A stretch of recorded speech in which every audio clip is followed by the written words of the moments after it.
Magpapasiklab sa kusina ang punong hukom ng kitchen superstar at ang kauna-unahang executive chef ng isang 5-star hotel sa bansa, si Chef Pablo Boy Logro.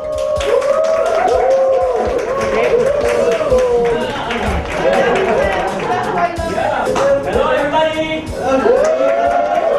Kumusta ba kayo? I will prepare sigdig bulon. Okay. Lobster and tenderloin steak.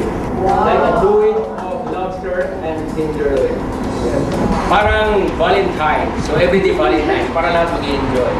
Lahat kami excited dun sa presentation ni Chef Boy kasi sa mga lessons namin talagang napaka-sarap panoorin ni Chef Boy habang nagpre-prepare. Sa paghahanda ng tenderloin steak, may espesyal na paraan si Chef Boy. Kasi gusto ko ang aking steak ay bilog. At lalo siyang lalambot. So nakita nyo, bilog ha. Alright. Thank you. Thank you.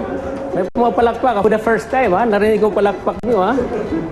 Mukhang may favoritism kayong chef ha. Bero lang po ha. Just kidding. Sa loob ng kusina, chef at performer in one si Chef Boy. Pag nagtimpla tayo ng ganito, dapat nauna ang timpla sa ilalim, hindi yung balik-baliktad rin. Right? Ganito ha. Ihagis mo na ganyan, hindi ganon. Para kumalat. Kung sobra, ganon mo. Then black pepper, alright? Nasalo ha. Nasalo ha. Cross. Peng, peng, peng, okay? Alright.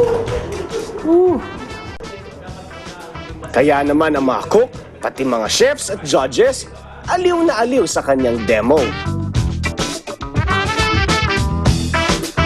Masaya to, masaya to. Ano kayong kalalabasan to? Matapos timplahan ang tenderloin, sunod na inihanda ni Chef Boy ang mga lobster. Lobster. In French, they call it langoste. Langosti. Sa Bisaya, banagan. So ganito po ang ating gagawin, ano? Ganito ang ginagano mo, mahirap kasi po matalas. So dapat mayroon kang towel.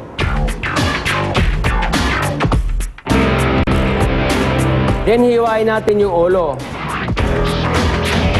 Babasagin ko lang siya dahil i-oven ko po. I need the ozo, sabi ng France, ozo.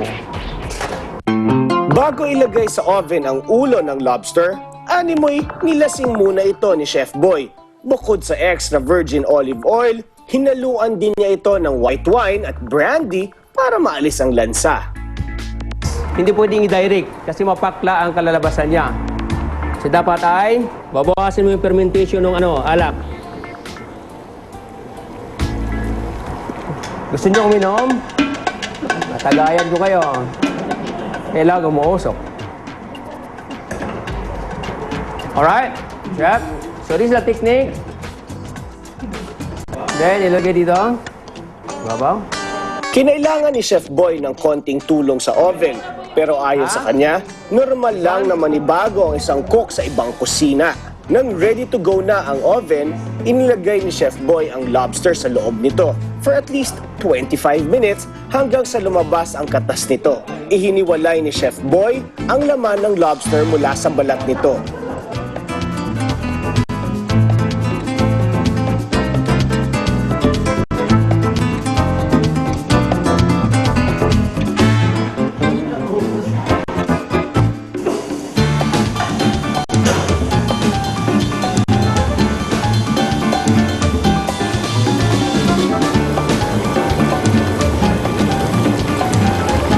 Muli na naman nilasing ni Chef Boy sa white wine at brandy ang laman ng lobster para matanggal ang ano pa mang natitirang lansa.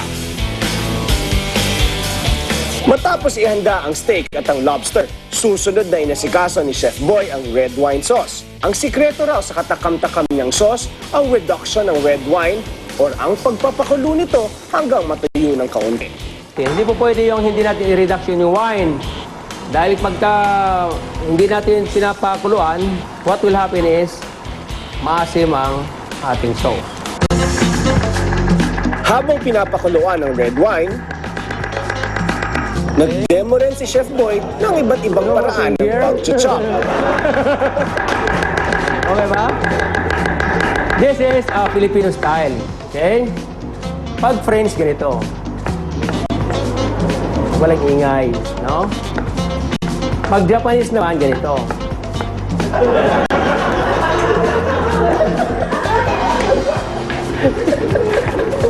Sa paggawa ng red wine sauce, maggisa ng shiitake mushroom sa olive oil. Lagyan ito ng kaunting brandy at red wine, then season with salt and pepper.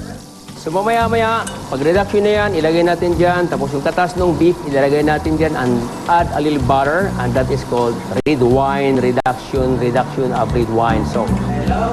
Alam mo, pag pinanood mo, ang daling gawin. Pero, alam mo na, pag ikaw na yung gumawa nun, hindi mo alam kung paning timpla. Bilang kapartner ng lobster, gumawa rin si Chef Boy ng lemon butter sauce. So reduction of white wine pagka lemon butter sauce. About 1 cup of white wine.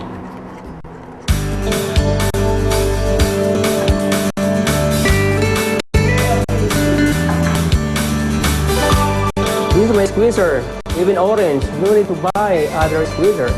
Use the knife. Para maging mas malasa ang sauce, ginamit ni Chef Boy ang katas mismo ng balat ng lobster. Parang dinidikdik na ulo ng hipon. Pero to the next level, ihalo lamang ang katas ng lobster sa white wine at pakuluan muli ito ng 10 to 15 minutes. Sunod na ilagay ang katas ng lemon at butter. Ano ba itong ginagawa ni Chef Boy? Parang hindi na namin matandaan to. Sobrang dami kasi ng ginawa. Cooks, pinanood niyo bang mabuti ang cooking demos ng ating Pinoy Top Chefs? Yes po. Pero syempre, dahil si Just ang nanalo sa ating Hotel Mega Showdown kahapon, siya ay bibigyan ng pagkakataong mamili kung kaninong signature dish ang gusto niyang lutuin.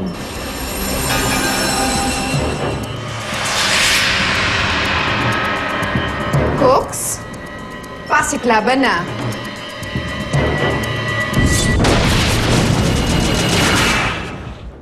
Inyong napanood ang patuloy na search for the next